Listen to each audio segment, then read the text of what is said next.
All right, everybody.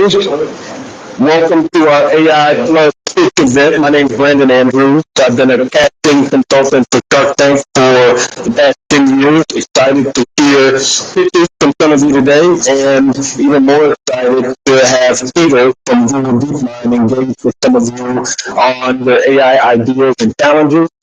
This is National Small Business Week. It's a week that's designed to celebrate the work that all of you are doing.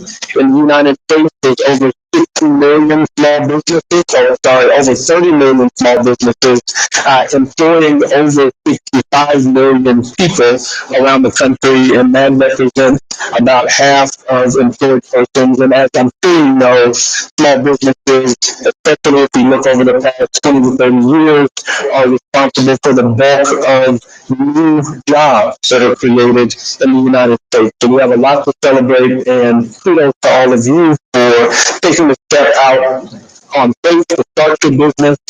For every one person that I meet that has a business and wants to pitch, wants to be on Shark Tank, wants to get funding for their business, I meet 4 or 5 aspiring entrepreneurs, people that have the idea, that have a hunch, that have the itch, but never actually get to do the thing. And so kudos to all of you for taking that step and actually making your vision, making your dream, making that solution to whatever problem that your business is solving, or if you're delivering happiness to folks, taking the step to actually do that. So give yourself a round of applause for the work that you're doing.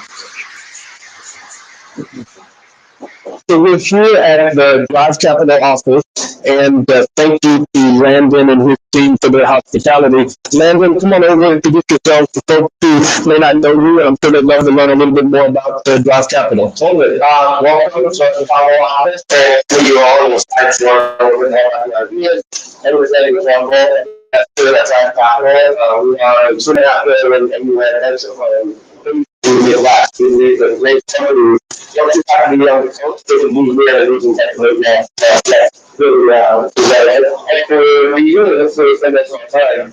I was really excited and ready for that because I really see this that people everyone said we work on the storytelling with countless thousands of ideas through the Shark Tank and compulsive levels and there. And I also really talked to so we learn a little bit more about having those straight access to their workings with we all have with AI internally, and this is what we consider major platform shifts. And what we see is that platform shifts that's in the past that are doing that is really manual and internet.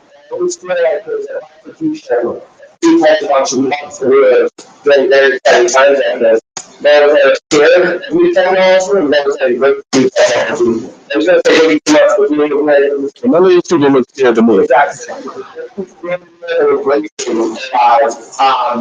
think companies that continue to now will find ways to integrate AI into companies that like to see with strong engagement and retention current customers they have. Because it's really small business, small enterprises that really run this country. So we're finding really rich AI as the products that you have already.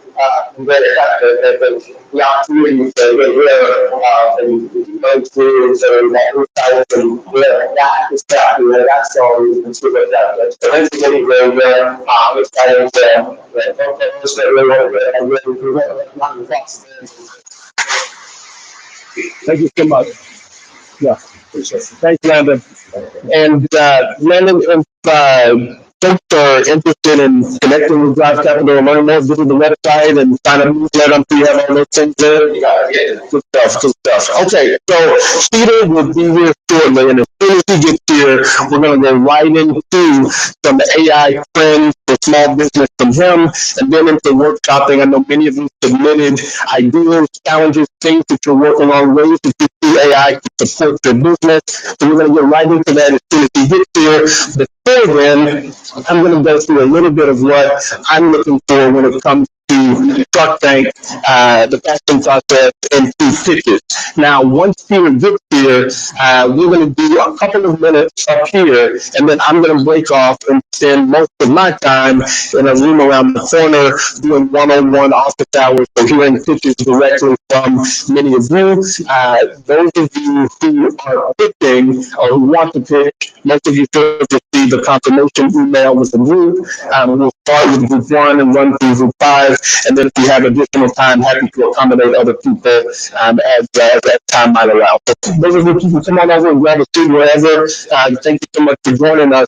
So, Shark Tank, believe it or not, we were casting for season 17 of the show.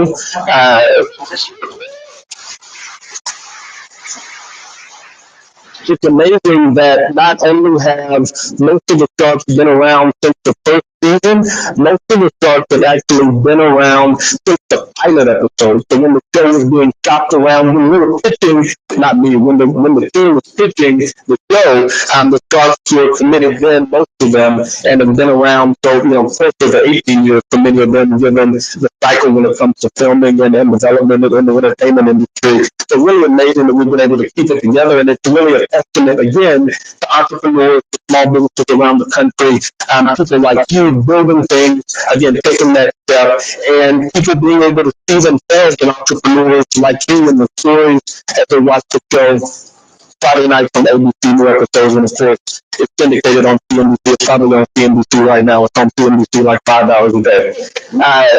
So casting season generally lasts 4 or 5 months. We usually go January through June.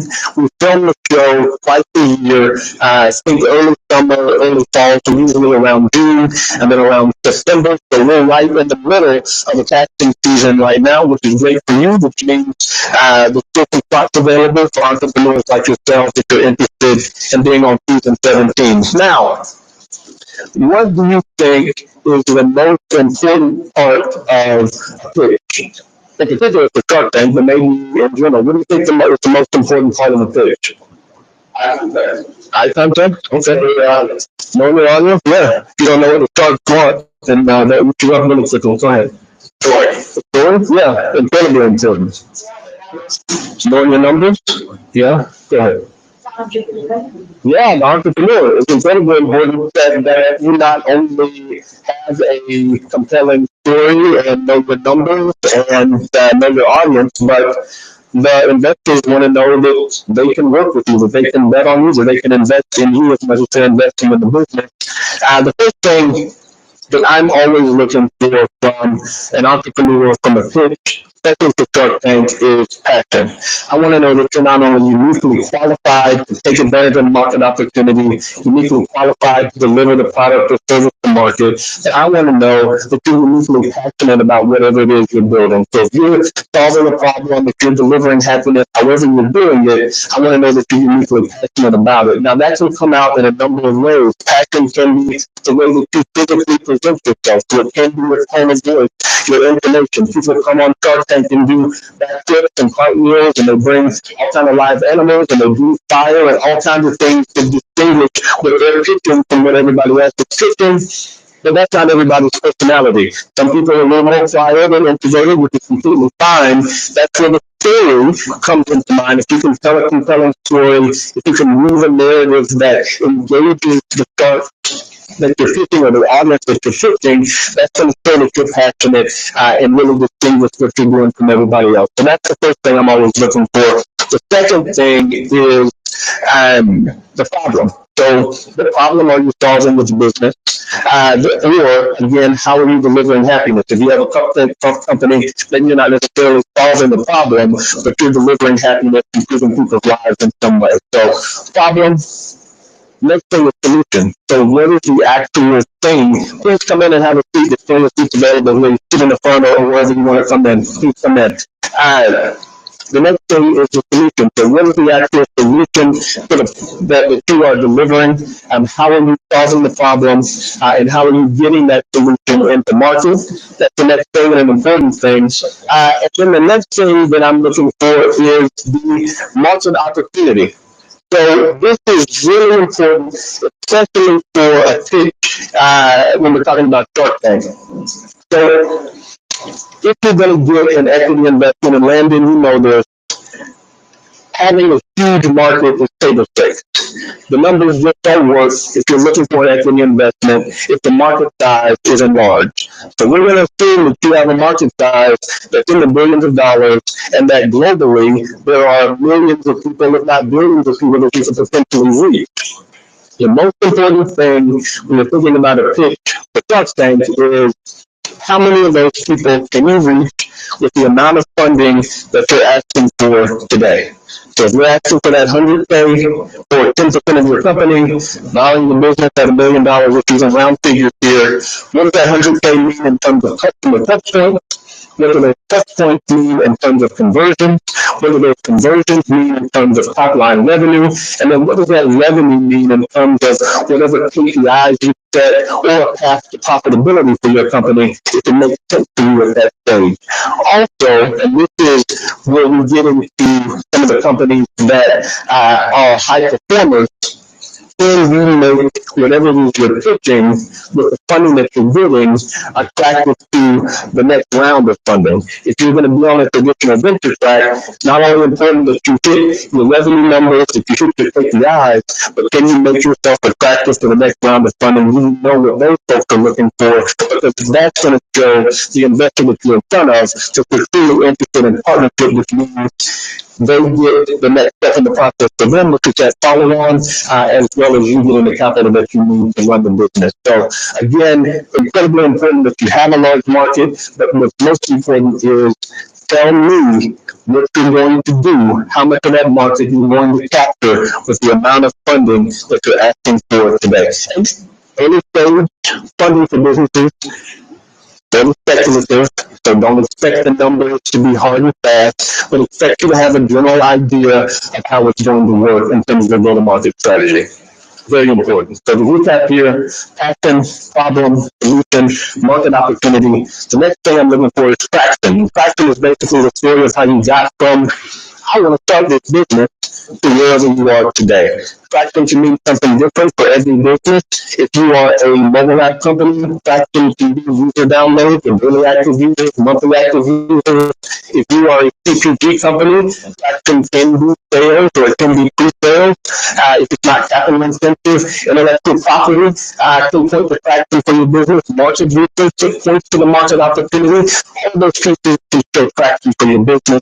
You need to figure out what metric makes the most sense for you and be able to clearly articulate it in your pitching. And then the last thing is the ask. You wouldn't believe the amount of entrepreneurs that have come before, not just me, but the team at Shark Tank, and action, problem, solution, market opportunity, traction, and then they don't ask for anything. It's incredible. The whole point of the show is to put you in a position to be able to give resources for your business. You should know as an entrepreneur, or even if you are running an AI project, how much do I need? What resources do I need to take my business to the next level? If you're at early stage, idea stage, the next level could be prototype. Got your prototypes? How much do I need to actually do a first run to test? If you've done that, how much do I need to actually get it out there into the market and really be able to start filling some of these customer orders And if you've already done that, it can be, how do I scale the business? How much funding? What resources do I need to do that? So know what resources you need to take your business to the next level. If you put those things together and have a successful push, I think whether you're pushing the Shark Tank or really any capital resource. So to quickly recap one more time: passion, problem, solution, market opportunity, traction, and don't forget to make your ask. Excited to hear some of you pitch today, and for those of you that I don't get to hear pitch, excited to see your businesses grow regardless. So before we transition into our AI section, any quick questions about Shark Tank or question that I can answer? Probably if you have a question, somebody else first, so don't be shy. We can take a couple of them and then we'll transition. Go ahead. That's stronger than you think. Okay. Mhm. Anything else?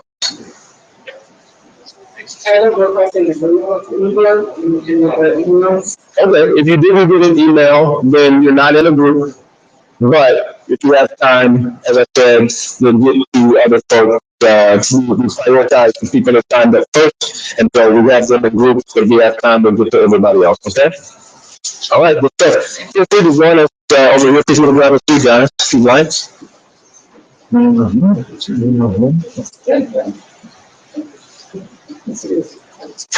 now that you've heard a little bit about Shark Tank and a little bit about what I'm looking for from a pitch standpoint, I'm curious to know how many of you have already started using AI to build your business, have already started to integrate AI. Okay. And would you say what you've done so far has been easy or hard, or how is the process of actually using AI for your business? Yes. You know, my mention very, I didn't like it. Very active to do. Uh-huh. Trying to figure out what he's going to do. That was good. Mm-hmm. It's more difficult as well, but absolutely that. How do we navigate Mm-hmm. with them Mm-hmm. and that practice? Mm-hmm. And just make sure that we can look at everything. And then the practice part of that, which is the business, but that makes sense to No, you're not rambling at all. It makes complete sense. So, then the folks may or may not have heard you. He said, every week you get an email about a new AI tool or 5 or 6 new AI tools. And so, how do you sort through all of the, I don't want to call it noise, how do you sort through all of them and actually find the tools that work best for you and your business? It's a good question. And any other? I'll make sure to respond to that. I'm not avoiding that. Look, if you want to make sure we get in a couple.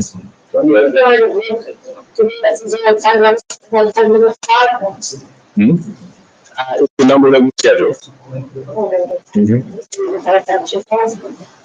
No, you don't get the time to yourself, but the number in the group is the number that we schedule. Anything else? Yeah. At least quite a few AI tools. Some of them are better to learn than others. And eight different people to accomplish them. It would be great if we all came out work those together, but they don't. So I go over here and this thing, and then do this thing actually, and then go over here and that. So while it does take time and resources, like I don't have to go like hire a human, but I really have to use my kids because I have to keep doing that I need these resource centers. So that's a frustrating part. Mm-hmm. Okay, that makes sense. Yes.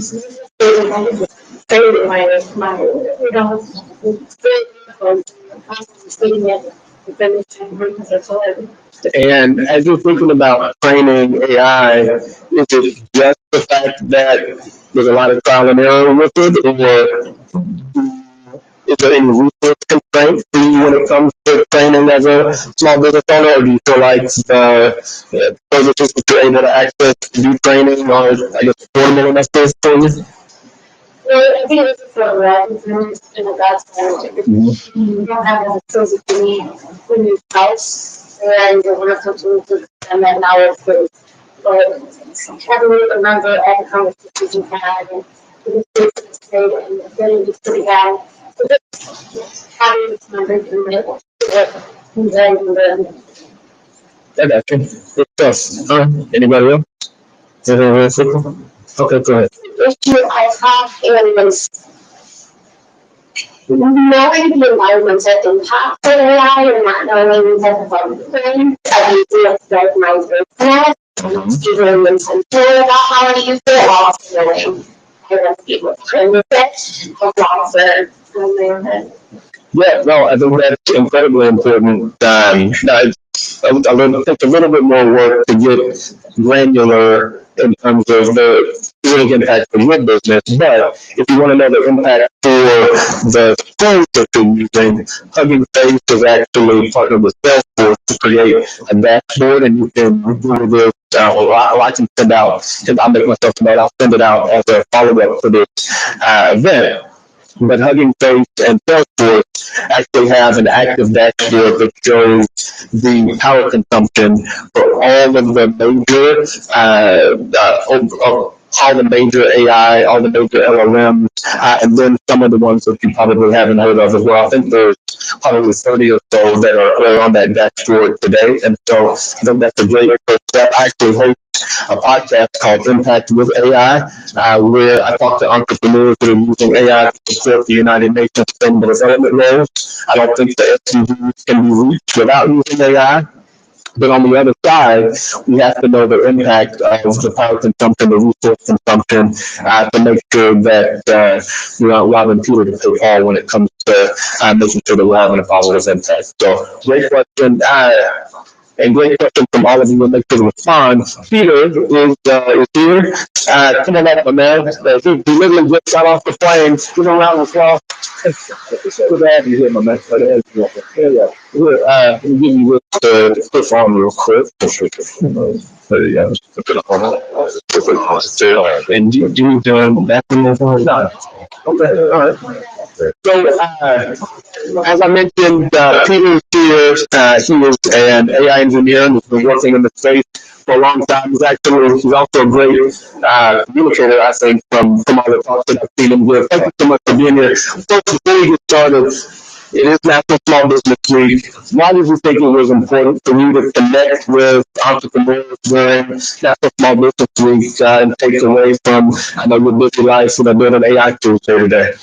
Oh, small businesses talk about bread and butter. And so one of the things that we're cool, this is just my favorite part of my job, by the way.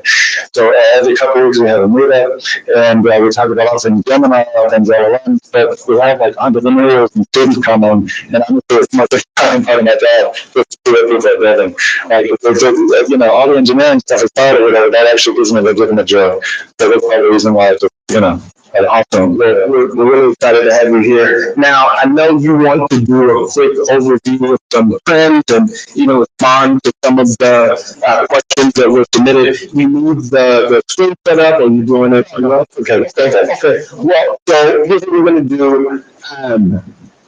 Peter is going to kick us off in this room. If you are in group one to pitch your business, meet me right over here, and we will get started with the one-on-one office hours. Peter will be in here. Once group one is done, I'll send someone which will go with group two, group three, and as I mentioned, until we're done with pitching, and Peter will be rolling in here with giving his thoughts on AI and small business, and then of course responding one-on-one or responding directly to some of the ideas and challenges that you all have, which I know he's really interested in doing. So with that, group one, join me to my right and your left, and Peter, you can take it away, my man. Thank you.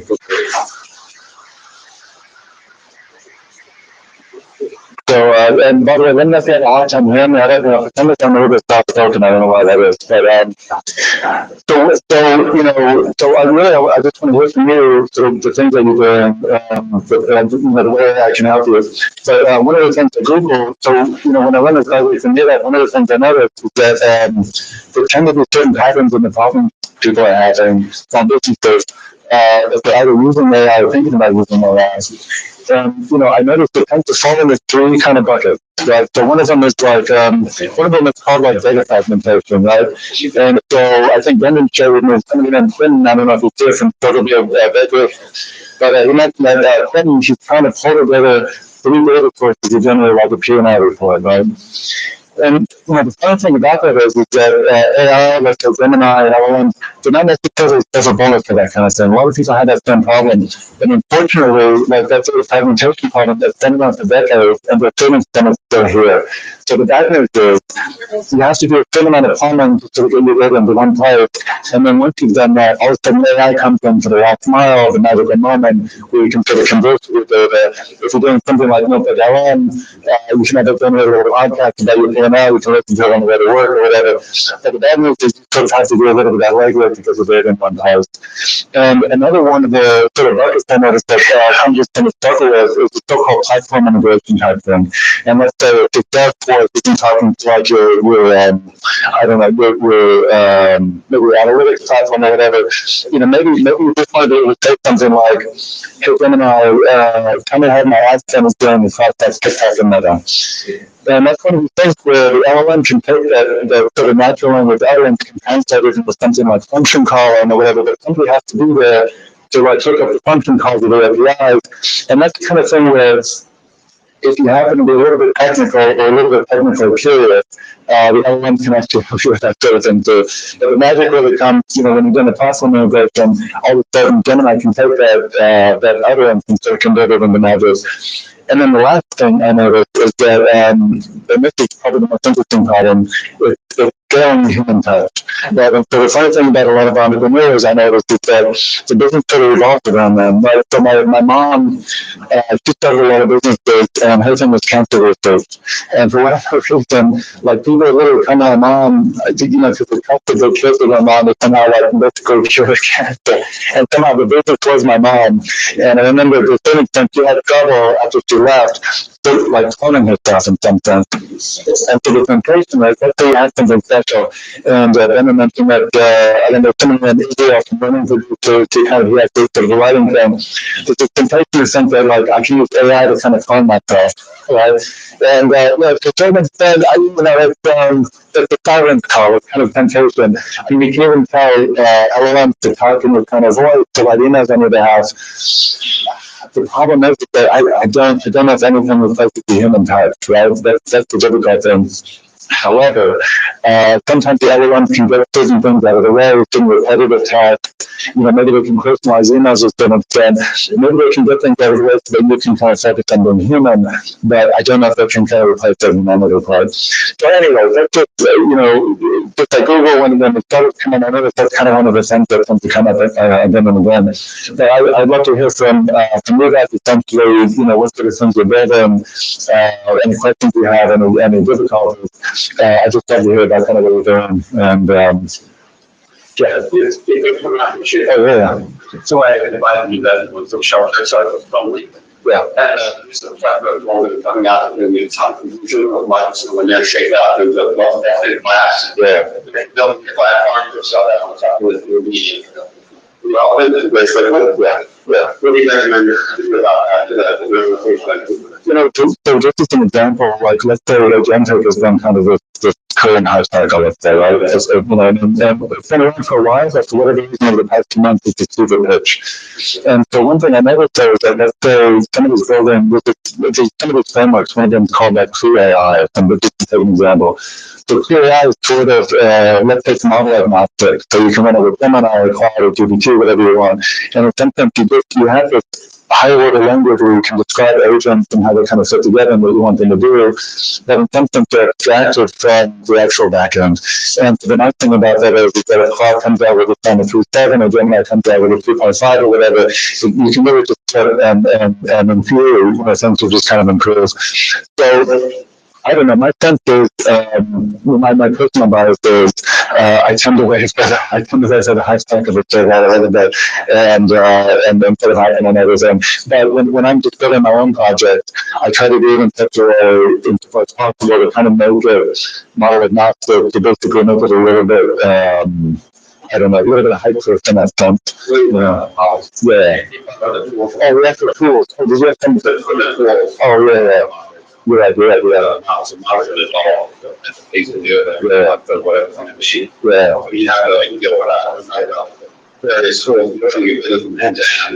You got like 25 tools. So you can first manage. And next week we walk out that chief almost asked, and what the master on. So, that's an interesting one. I think part of it is a side effect of just being in the Wild West, right? And then to a certain extent, it's one of these once in a generation kind of things, like when you go down to the internet. And to a certain extent, maybe that's unavoidable. There's going to be some churn, and maybe that's just part of the business. And if you're kind of doing the homework and if you're staying on top of things, maybe you can avoid being left with, too many, I don't know, like previous agents or whatever. The crazy thing to me, and I know that Google is that I think the changing for the weekly advisors of those systems are totally new. And so maybe one of the big things is on with the new now is just to stay on top of that stuff. The rest of it is valuable. So what you mentioned would be the players, the development. Figure out the evaluation and tell you who are that's who possibly right. Down with that. True. No way in which we caught those evaluate today. I mean, no, true. I mean, I'm trying to develop in like 10 boxes. I mean, getting off from the end, I'll be saying, the latest stuff, I'm going to be should know it is not good at all. It's not a different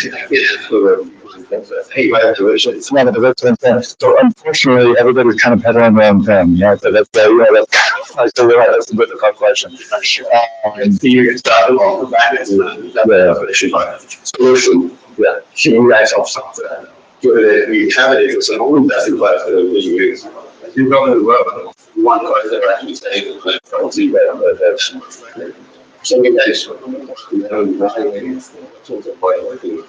No, I think that's the right. I mean, a great example of it is the MCP thing that Cloud put out, right? So in Cloud Invention Computer Use, they invented like a protocol to talk to things, right? And so I know that Google and OpenAI and Zappa come out all collaborating on that thing. Maybe that's kind of a beautiful example. And maybe we'll see more of that part of it. But to a certain extent, everybody's peddling their own little thing. And I just wonder to a certain extent if the winners are going to be dictated by the small businesses and like what people are trying to use them, right? And whatever they prefer to use. I just wonder if at the end of the day, here's the problem.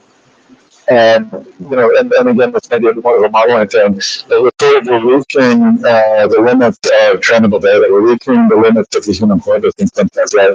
And so it could be that in the future, we see something like it's emerging, some of these models, and if somebody invents the thing that comes after transformers or whatever. And so if to a certain extent, we see something like a convergence, not only the models, but also the tools, maybe at the end of the day, we learn just how people prefer for this to that kind of route and life. But anyway, that's just kind of an interesting thing to sort of check out. To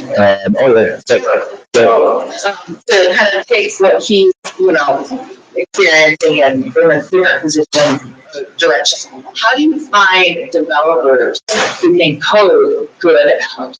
Because likely when I first, so I'm a non-tech, I'm a tech company. And I started down something was already on the market, and it was whatever plug and play, excited, and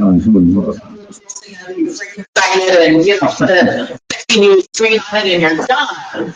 And same thing, you realize that a lot of this is, sales, and when you actually start using it, the quality was just not there.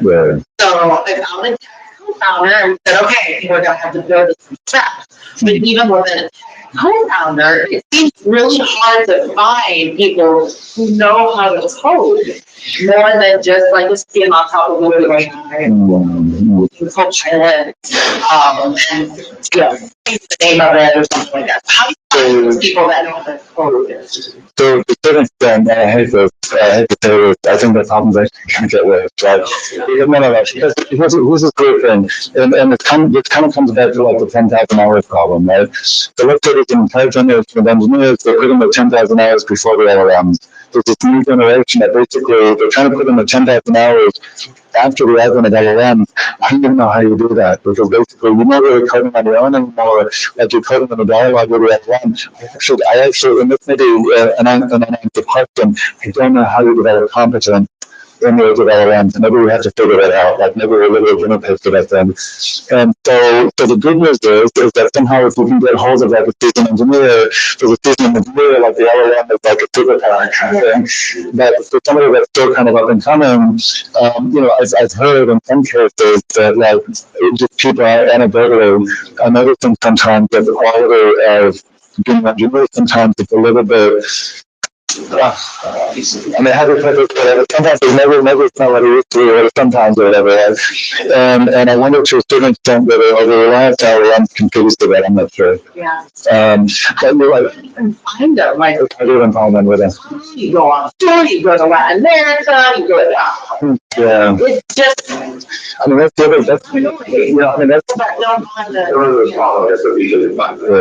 Yeah, and that's the other thing too, is that anybody who can do this stuff typically does it in their own startup, right?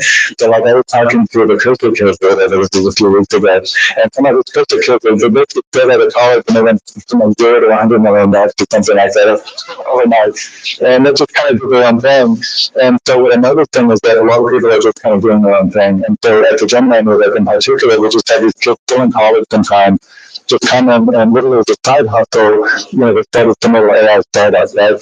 And those people, they're kind of like this pretty dark matter because I don't know how to find them. They're sort of doing their own thing. And in some sense, they're content doing their own thing, right? And maybe the LLM is sort of empowered them to do that. But I should be able to crazy thing through this whole thing is that the distribution of I don't know how to say it, but the distribution of talent is a little bit interesting. In the sense that I noticed we had this small group of highly motivated people that literally every weekend they're doing the hackathons, like they sleep, they eat, they do this stuff every week. And I don't know if those people are kind of the one in 100, the one in 1,000. But then, I feel like somehow the mirror sort of dropped off to like, a long tail of people just kind of casually like prompt engineering or like the vibe coders or whatever. And, anyway, I find that a little bit interesting too. I'm not sure how to find like the unicorn people that are just, just living and doing this stuff. Anyway, we have to, that's true, that's true. Oh, right, that's true. You can just pay forward money. That's true. is, people all over, because some of them are to create like a certification, like there's a Google certification, people want to, do networking that already, if there's some sort of certification, some of these, young college kids can attain and like a credential. How everyone else is looking for. So interesting. That's going to apply like have stable ecosystem for that. Yeah. Ideally, if that you'll have fun now. Yeah. Yeah, I think that's interesting too. Well, I don't know, I forget the story, I don't know if it was some of them out just in Norway, but the guy, one of the guys just kind of crypto. Yeah, I think somebody found him when he was like 19 or 20, I think still an undergrad and not really established. And somehow found it together, and I guess the story of like put a circle with a star next to his name, because the idea is that anything he does or whatever has just put money into it. And I don't know how you find those people. And the funny thing is that in the kind of strange time, some of the best engineers that I found, they're not even college educated. In some sense, like, I don't know if the reason that I live anymore, I don't know if it's the best predictor of, this person is kind of an amazing engineer, right? That's another really interesting thing. So maybe we're about to rush. So just like up in the tables, and I don't know, we have to, right? Yeah. They get my certification. Oh, interesting. Interesting. From the University of South Florida. Yeah. And then I also, after that, got invited to take class webinars with some other tech companies in AI. And it was 2 different individuals, and they wanted me to do 5 the programs for that. One was, I think, 7,500 to 10,000. The other person, it was 3,500 to 7,500. Differences, but I compared them in reference to the information that we were out. Two webinars that we were, and they were being impressive with different tools. Gemini, they had ChatGPT, they had a list of other different tools that I took on that. They had just created on our idea, I used an AI tool called Suno, S-U-N-O, to create a musical for my product. That I also took on that. Actually, do you have an assignment with them?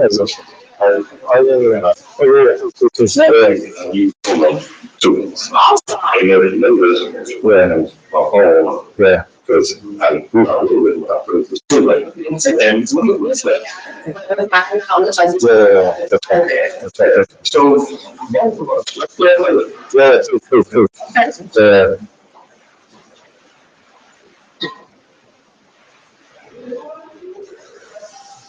So, I think another, so I guess a little bit of background. So what I'm doing is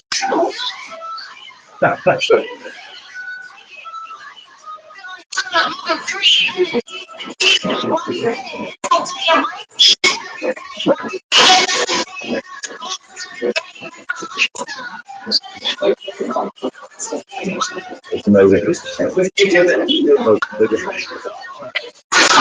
over the last hour. And that was all three of them.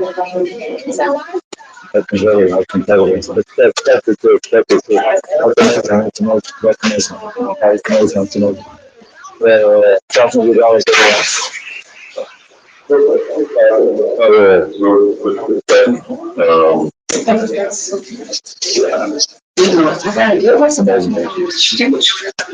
trying to,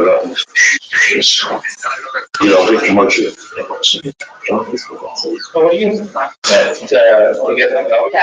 I don't even before I took my generative AI course, and it was college last year at Amazon. So I used to find engineering one year new. And so that helped me, and then the class I recently took with these other founders in reference to engineering and AI. That helped me to put that in there, and then I also use what I call Sana engineering. So Sana engineering, they were saying, the training that I taught. The Sana, like for this one, just switch up and this one, prompt engineering, I said, to my notes, and I said, give it the groups, the focal groups, receiver, and keys. Because that's it. I was like, I want to really be, I want to know that, I want you to be in there. Like, to help me represent myself, like, before you said. You really kind of, no.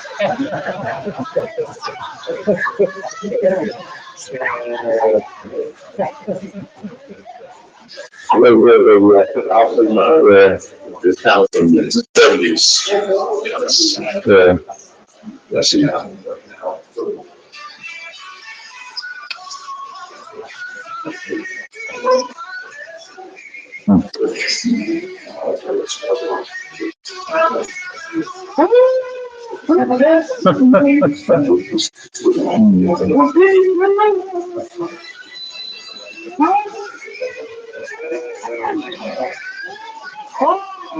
like you said.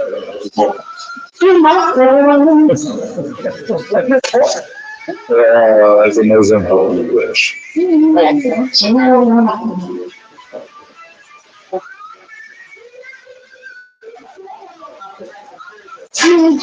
plan is. I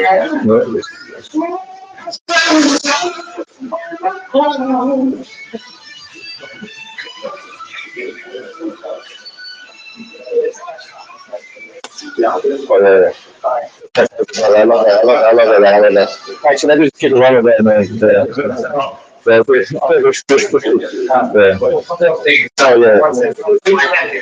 Oh yeah.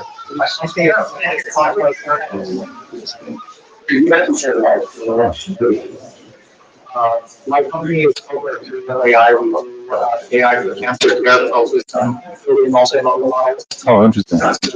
We utilize a combination of EHRs, imaging data coming from MRI, CT, and mammography to try and chain all of this information together. So we utilize the combination of models. And so, and I worked on the diagnostic side, or the medical side, or So we have two different applications. One of that is patient-based and then applications that help patients can put their own diagnosis and gather information more fully. So the patient side is mostly about being on top of your own health and trying to understand what you prioritize medical intelligence. and so you put them in like MRIs and like the path reports you listen to the doctor and it would translate them in a like intelligible way for people. Or not. Idea, you can ask questions and get electronic health record. Yeah, so it's not something that it's more trustworthy and more trustworthy than AI or Gemini myself because we add additional layers on top of these trusty our own custom models. How we're utilizing to provide a better information.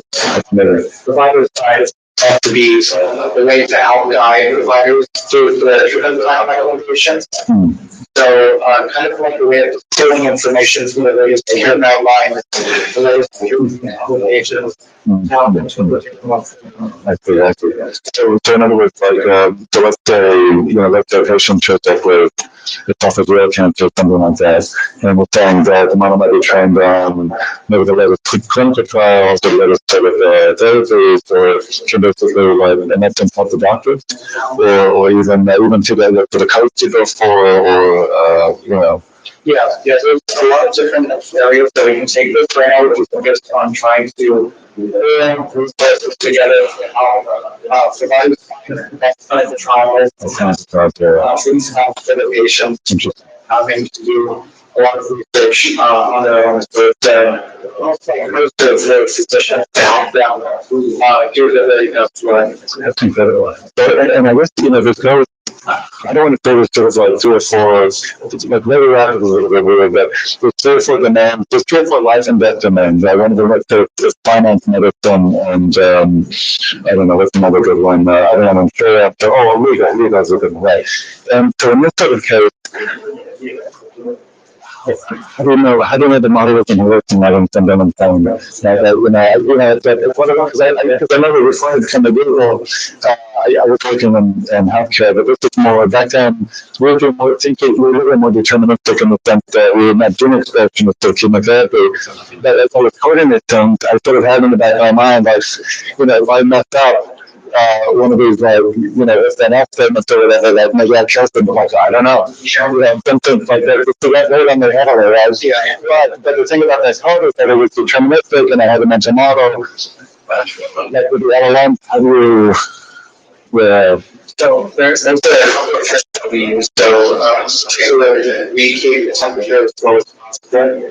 Then beyond that, we try and utilize aggregated calls from different models, even through different classes of models to try and get the best answers.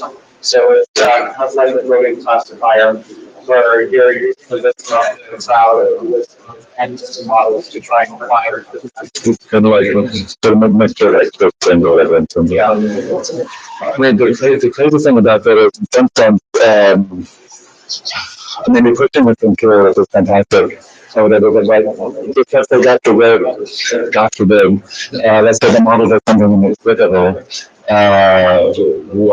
what happens? Like, it's like, I'm doing curious, like, and then, it's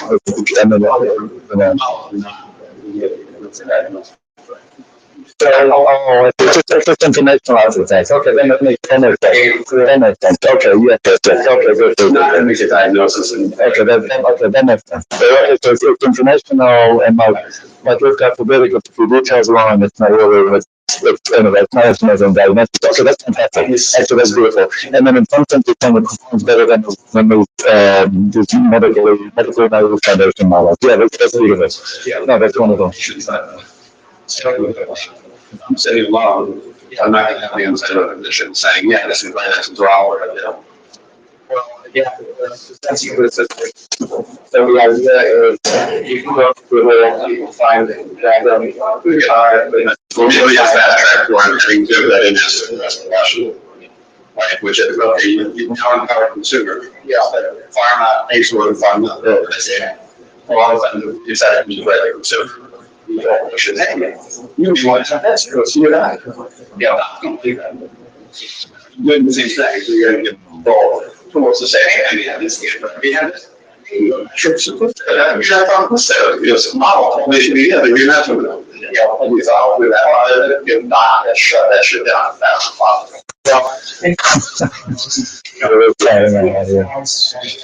Essentially what we're doing is we're trying to explain in as much detail as possible to try and calculate the standard condition and then explain every detail so that they understand that we so, yeah, just be mindful of this. Shut down. So, yeah, we do a little quick too. So, compliance for security formulas. These are certificates that he retired in homes. Yeah. And they simply take all of their paperwork so that it on their insurance statement. And looking at the mature business model. That's eligibility because a lot of the challenges that all the paperwork has to be handwritten. One on screens understand material between complete so these other foods like really focusing on Gemini, really cheaper than Jesus. Yeah. So you try to find the sweet spot between accurate and cost or whatever. I mean, how much are you willing to do kind of like 99th percentile, like 90% accurate? Do you have a sense of like 95% accurate? Do you have a sense of, is there kind of an absolute, like, accuracy cutoff? Do you definitely want to be above 90? Do you have to be above 99.9%? Or, like, in that sense, like, what's the downside of going in for complicated approach here and there? Like, it was huge, like, in that sense, maybe, and then maybe you kind of have to figure that out and then kind of determine that sweet spot. That's one of those really interesting, tricky questions that I feel like you almost have to do empirically. And by the way, we do something with the models all the time. So, like, let's say, I don't know, we have to model, like, I don't know, really browsing on that. And so in some sense, we can make it really extensive and really accurate, but also really slow. And so, like, part of the engineering practice of finding that sweet spot, so each time I almost feel like you have to play with it and almost determine, empirically. I don't know if there's a good cut and dry, and like take the wet case or whatever, where, maybe some like agent is like doesn't love on your behalf. Maybe if you click the wrong drop down every once in a while, like, maybe no big deal. But if I'm just like the character motive things, I don't know if the consequences are, do we not say cover? Like, who knows? So maybe we have to figure that one out. But yeah, that's a really interesting problem. And you're right. I think one of the things that we're trying to pitch, Gemini as the most cost-effective. And by the way, I looked at a few months ago. We did a cost comparison at the Gemini event, and we were just comparing like open source, Gemini and some other things. And it comes out in a lot of cases actually was cheaper than Gemini. I don't know. Sometimes yes. So, assuming if we work with DeepMind, a lot of else original AlphaGo work, I think we're starting to see people evaluate that one because they have more capability. Yeah. So, find this for small business. Do you think that we are close to being able to have agents based on LLMs that could run a small business in its entirety if it was digital? Or do you think we have to have a combination of this and LLM side of it? Or remember coming up to the enforcement on one of them. The funny thing is, I see this weird sort of bifurcation happening where, on the one hand, we have all these people searching for AI, and on the other hand, we have people pushing for like smaller and smaller models, like small language models. Even people, there's something for agents, I forget what it's called. It's like small action models and a little bit. Anyway, I was thinking of inventing, but even through resurgence in some cases of like the good old reinforcement learning because it's cheap and it's quick. So I just wonder whether there's going to be a little bit of a pendulum effect in terms of agent learning and entire business. It's conceivable. It's one of the things where, like, let's say we did run this experiment and we have agent learning business from the beginning to end. It's one of the things where, personally, I find it more plausible if you have a bunch of relatively small agents sort of doing one thing and doing it well. I wouldn't, for whatever reason, I wouldn't trust some huge, slow, and expensive kind of API agent to like run a business from the beginning to end.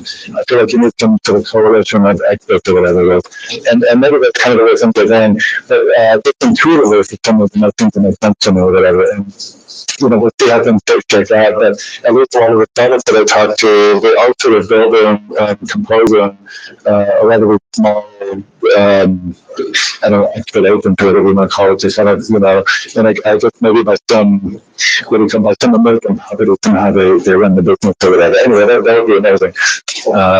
Yeah. What's some recommendations on it? And kind of one of the main things that people I'm talking to is LLM is really good at summarization, retrieval, whereas if what I'm working on is more predictive, it might be better to go for just little machine learning. And maybe automate that with LLM. Maybe a few years down the road, LLM is that information. So I'm just kind of trying to think through what things we need and how it's better for all the tools out there. So one of the things you can do is you can just because it's easy, start with the LLM, maybe start with one of the bigger models. I don't know if the problems you're working on, it's possible direction. Start with an LLM because it's easy, it's slow, and it's expensive. And then if it turns out that you identify like kind of interesting sub-problems, maybe then we can investigate doing a fast, cheap, quick, like just reinforcement learning with some classical ML model to do this sort of one thing and do it cheaply and do it well. Maybe just when you bootstrapping or whatever, just to sort of just unclutter your mind and focus on the actual problem. Maybe do the easy thing first, do the expensive thing first, and then figure out where you can optimize everything. And just as an example of that, I've been working on this problem where I'm trying to get LLMs to play video games. And anyway, it turns out it's not possible because it's so damn slow. And so just as an example, probably 4 LLMs playing like Super Smash Bros. Or something, right?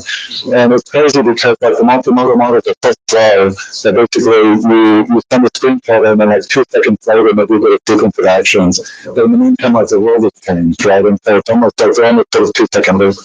And this could be one of these cases where we have some reinforcement, we have some quick reinforcement learning models that are actually doing the small quick manipulation, and then we bring in an LLM to maybe something like more strategic. And in that case, you have this really interesting thing where maybe classic and the LLMs actually working together to solve these problems. Like that's kind of interesting. I'm kind of that's what I'm thinking about. Is just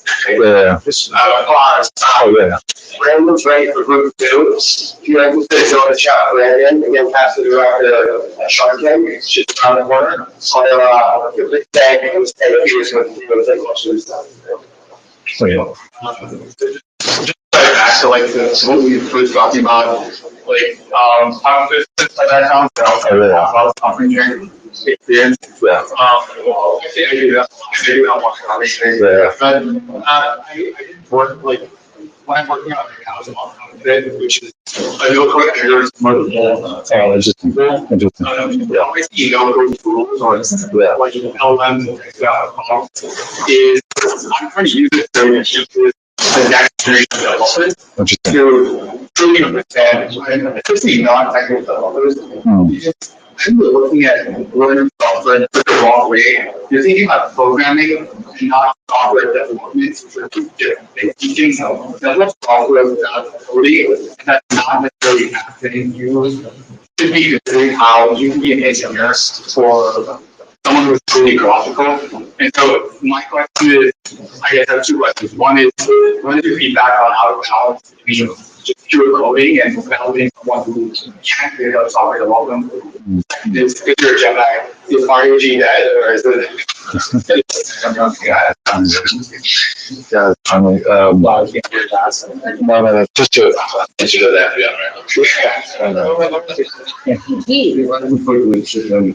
oh yeah, you want to move on components of programming, which is problem solving. So yeah, encounter problems, right. Yeah, to fix them. The LLM will not fix that. The program is about scaffolding. You just build like a big scaffold, you understand, and maybe programming might be like building a program, but the skill to build it is the ability to constantly so you can taught how to do that house, but maybe you're in a new environment, you might be totally different, you might have to do it more. So it's all about just solving problems so that it's program that's ancient. But there's different, there's like external, internal, like when you're in an active development process, sometimes there are these internal problems, like your code doesn't compile. But are we talking about more external problems, like problems in the world, or are we talking about the things that we encounter as we're doing with the programming craft? Yeah. So maybe just like overall problem solving and simplification. Yeah. So maybe we can actually build some things, but instead of new things, I think it's jumping over problems. So maybe we can cover them, also even others jumping. I mean, it's a great question because, like, so take vibe coding, for instance, right? So vibe coding is just a loop where, like, literally, and the thing is, you're not even supposed to look at the code. If you look at the code, you're not vibe coding anymore, right? But, like, you're doing some vibe coding, the compiler spits out some crap, and then you put that back in the model, it generates your code, and in some sense, the model is in this problem-solving loop. That's what it'll keep going until something compiles or whatever, right?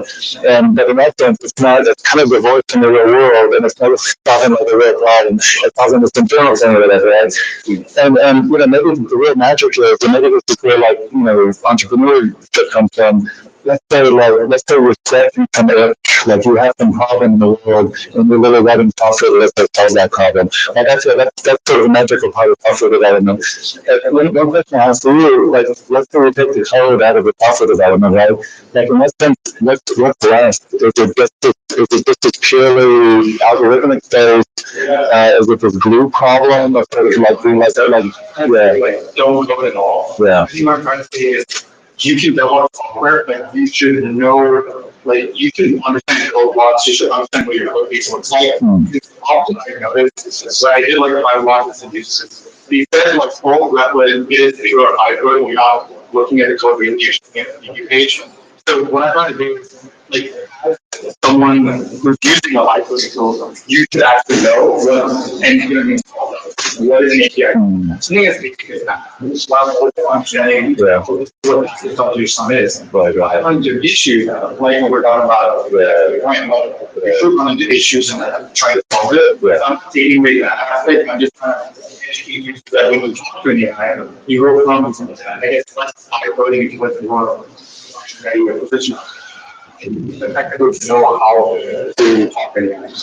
So that's something I've been trying to figure out. So Microsoft did a study, this was a couple months ago, I think, and the people who use stuff like Cursor, or let's say they over-rely on autocomplete and whatever, they've actually measured that the critical faculties are like becoming, I don't know what the word is, like flat or whatever. Like they're losing the critical factor, they're losing the critical thinking. And part of it is an over-reliance on like autocomplete and like this vibe pattern or whatever. And so the outcome of this paper is kind of interesting because that actually somehow we have a responsibility with tools to like preserve the critical faculties as an engineer. And I don't know exactly what that looks like. That just sounds that sometimes they kind of force them to be aware of like what's happening with them doing install. Like if it's a kid like in the fall, I think that they were coming out with some learning mode or whatever where the LLM doesn't just give you answers. Somehow you have this like Socratic dialogue or like whatever. So I guess the question is is there like, because a lot of people talk about AI ethics and that sort of thing. I haven't actually heard ethics in this context. Like let's say AI takes over and let's say all of our minds collectively dissolve. Like let's say we literally become stupid and we can measure the IQ or whatever like that. is there a collective, is there some responsibility to build like what we're talking about? And I don't even know how to do that though. Like part of the question I asked you is the balance. But right now, well, I'm trying to do, and maybe people at schools got a little bit as well. It's like, okay, you did that before, and then coaching, right? Bringing back some responsibility of like telling you as a user that it's more to do, but it deals with the programming aspect. Yeah. The way it involves for something that involves like any idea. Yeah. I use that example just because it's so basic that a lot of people don't fundamentally understand it. But the one thing that's crazy to me is so when I rely on the model with the coding, just out all this crap, like hundreds of thousands of lines of code, and I realized that like I just wanted to bandwidth. In fact, I don't even really care what the code is. Sometimes I don't even take the time to fully, like taking the time to fully understand it feels like more difficult than like somehow logging it with stuff. I don't know why that is. But let's take for the sake of argument, let's say people are fundamentally lazy and to tell you that that's what let's say like vibe coding is the future. And in fact, like let's say at some point most of the code in GitHub has been vibe coded. Let's say like LLMs are writing code for LLMs in the future and we're trying to make class or whatever, and you kind of have this like operating noise. Is there a future where code hasn't really been written by humans and it's not made for like human consumption? Like let's say it's primarily done by LLM for LLM consumption. Like sort of like people don't really look at assembly code anymore, right? It's a sort of thing where code is not going to be. Yeah. You can make an argument and say that why are you not putting it in code, right? Yeah. Right. You know, there's a developer in the 60s arguing right now. How can you? Right. Sure. But you know, there's another crazy thing to this. Have you heard of this thing called Dr. The Dr. hypothesis? Have you heard of that thing? Like, do you know? Can you describe it? It's just like more understand, like you get to a point where because so this is the thing. Dr. Wolf hypothesis is the thing that somehow language and thinking are interconnected, and there's this idea that somehow if you can't accept something, you also can't think it. Like somehow thinking is bound by language. It's a hypothesis. I don't know if it's true. But if it gets to the point where we can't, let's say code isn't really a human endeavor anymore, it's kind of a machine thing. If we get to the point where we're not coding, are we also capable of thinking? Like that's where we're not. So let's say we can post-code future where like humans are able to code and stuff in regular language. Like I just don't know. It's a crazy question. But the fact that we're thinking about it and we're creating tools to like force people to think anyway, that's a beautiful thing. I feel like that. When people talk about AI responsibility for some reason, that has come to me a lot. We call it the Dr. Wolf hypothesis. It's a little, it's SAPPIR,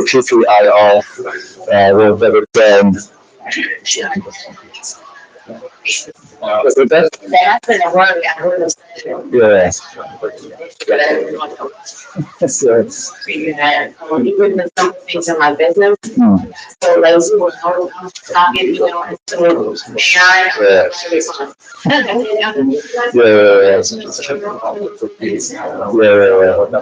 how many of us are doing this?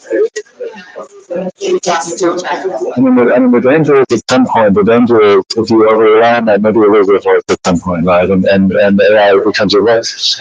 So when I talk to some people about that, they say, okay, check this out. So I wrote this document for like ChatGPT, it's a big document, it describes who I am, and then when ChatGPT, I do now just in my voice or whatever, right? But, I don't know if that works because the funny thing is that people are always changing, we're always changing. And in some sense, maybe like, even though it's painful, but after writing email, sometimes it kind of changes you, right?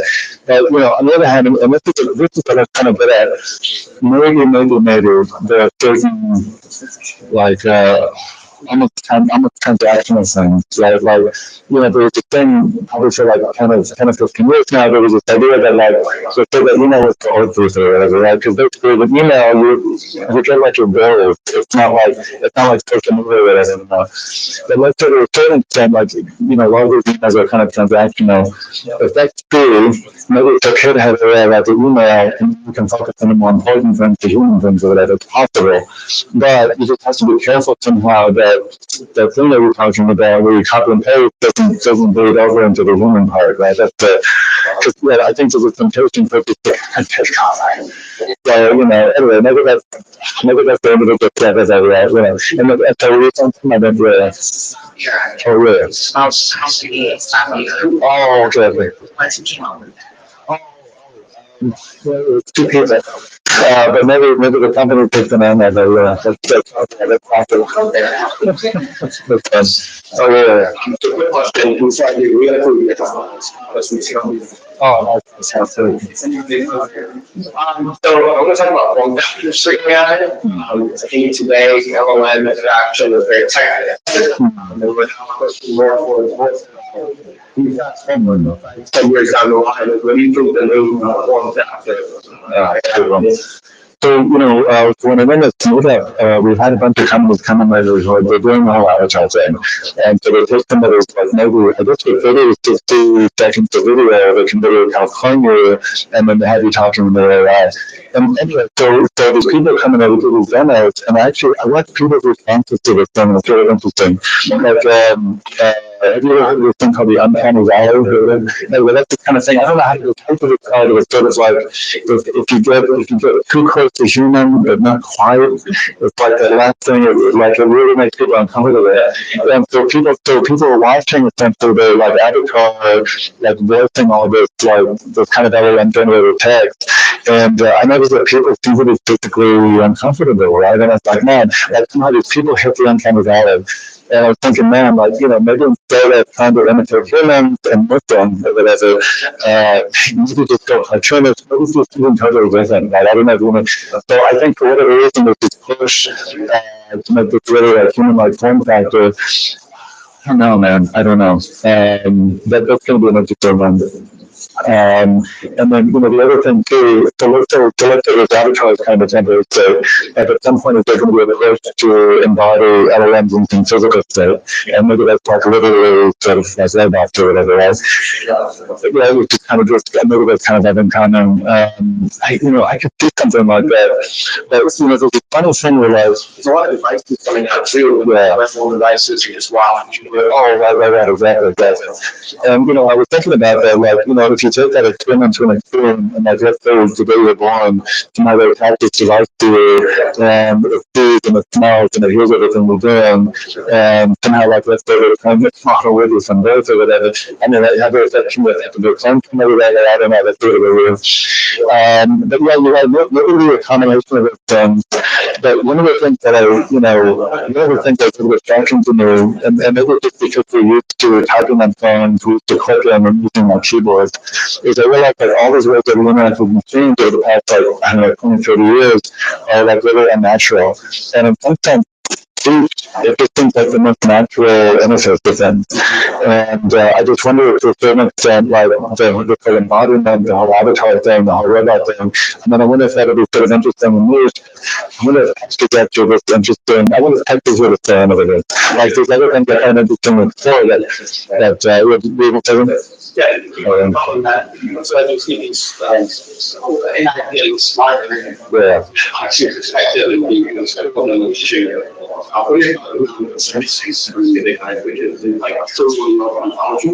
And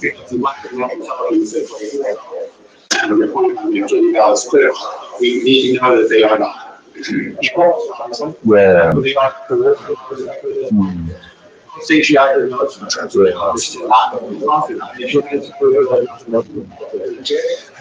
talking about them to a certain extent, but IQ, you can simulate IQ to a certain extent.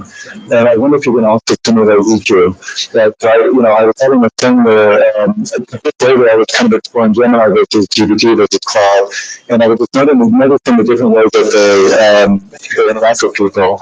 And I know that thing so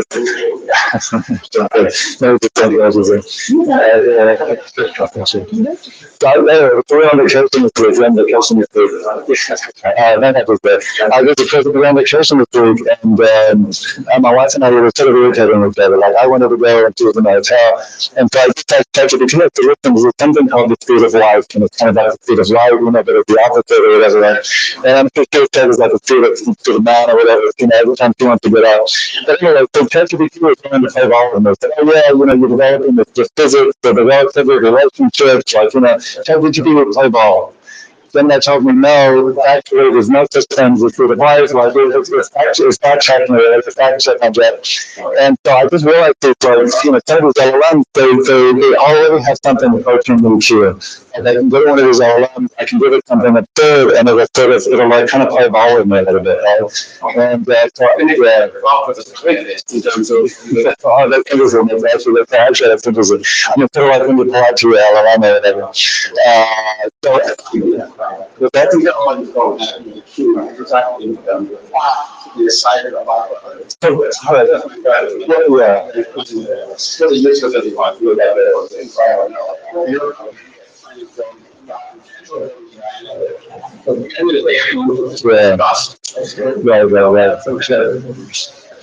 Connection with your life.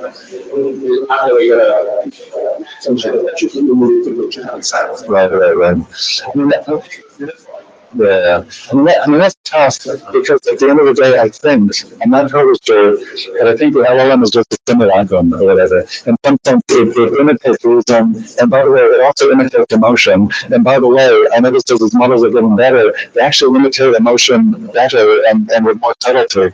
Like, so I just wonder if and actually, I was talking to ChatGPT the other day. Let's assume that there's a convergence eventually in terms of model quality, because like I said, we're starting our corpus of obtainable data, and like buying something like, the next sort of transformer world or whatever, you might see something like a convergence. And so if the data models happen to converge, what will the differentiate then? And in terms of it may be something like personality, or maybe something like EQ, like you mentioned. And I just wonder whether, and this may be some philosophical change, like, at what point, when we're simulating something like GQ, and when those models when they're indistinguishable from the therapists or whatever, like at what point does simulated EQ become actual EQ? Like I don't know. But it's working. Yeah.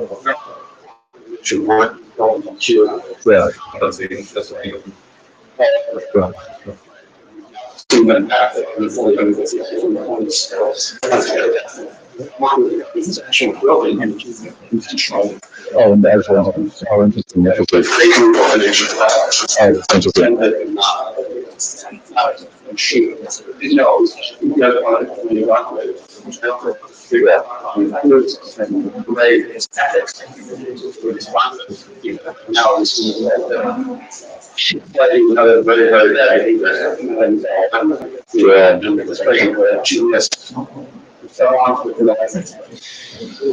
a difficult thing. It's really there's roughly speaking, there's two types in the model behavior.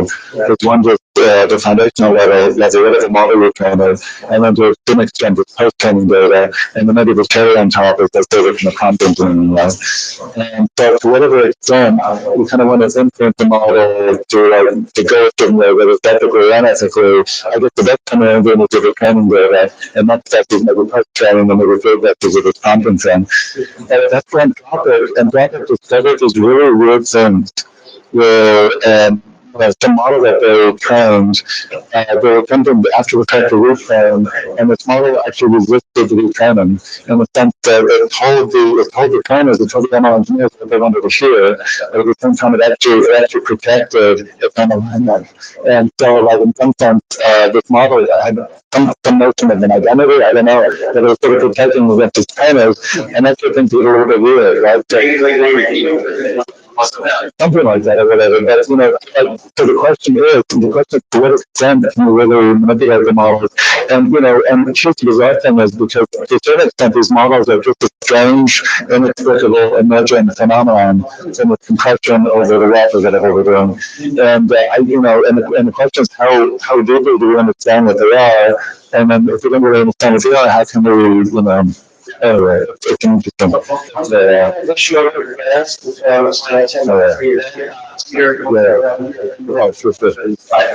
We will get with the next 2 minutes. We're going to get with that, and I'll shut some down on that special proceedings.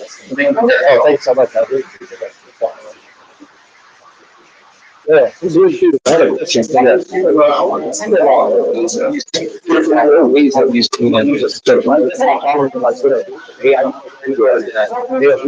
So if I'm given a test, and like a specific test, I give it to it 10 different times, it's going to get most likely give 10 different answers. They're like, what is that? I'm staying like I model it. I don't know about that. I mean, one of the easiest ones is like something very important. Sometimes at the temperature setting, you just turn that to 0. And that's where it's like, it's not trying to be creative, it's just kind of even then, or whatever, I just say, ask them direction. Kind of a funny thing, kind of, people keep talking about hallucination like a bug. I'm not the feature of the model. And sometimes, in some sense, the other ones, and sometimes the other ones always hallucinate. And sometimes they hallucinate in a useful way, and sometimes it's not so useful. So yeah, that's a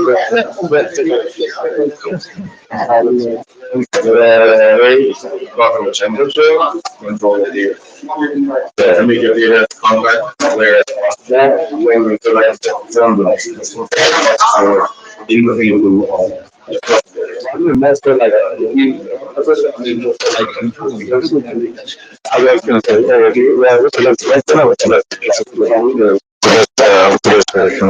to say, I wait to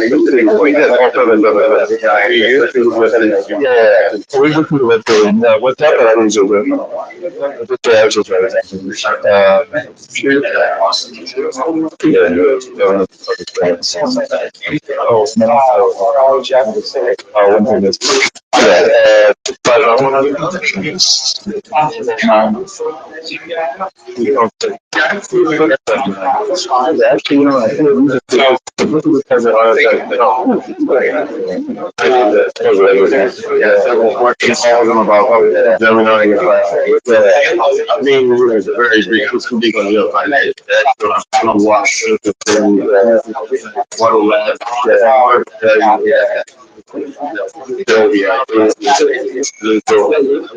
what makes this product never come to real life? Gemini, Gemini to catch up with the air. There's part of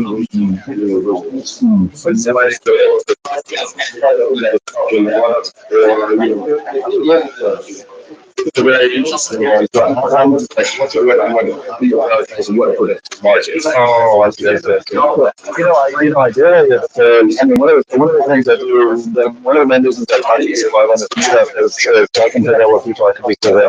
Typically, what happens is like let's say this conversation we're having about I take that back to my little with them. I went to the thing in Chicago and we were talking about people were talking about coding and there was the way to like make sense of the chart and I take that back to them and then I realized that one job that I thought I was doing it. Sometimes it's given the type of confidence a little bit strong in my that's also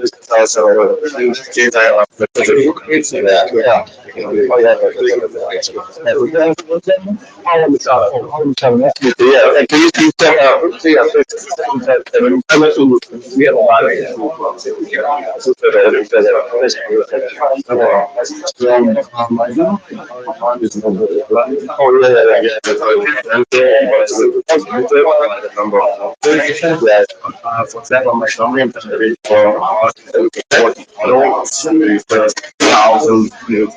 views. So we're trying like all the time.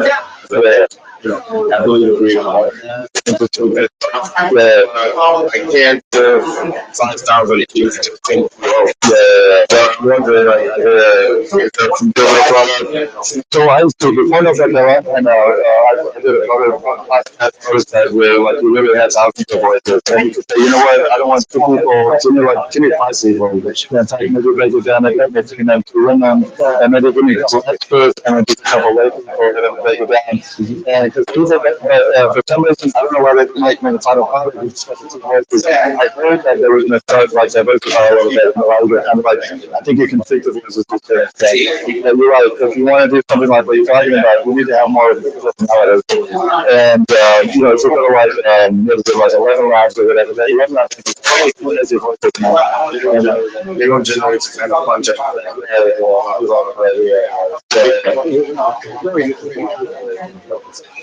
you should be able to do because it's a so it's more something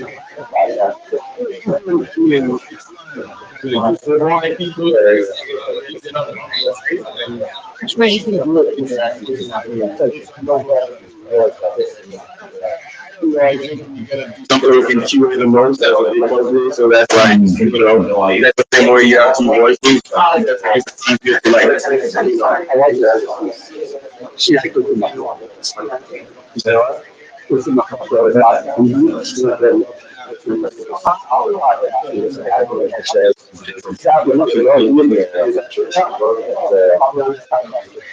So that's what you're saying. Already existing. So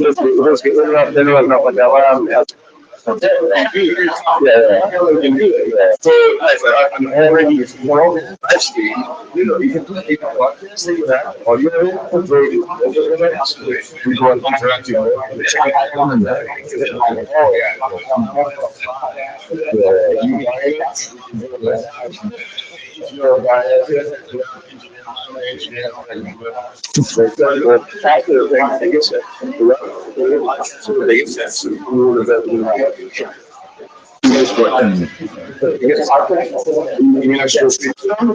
let's think this job.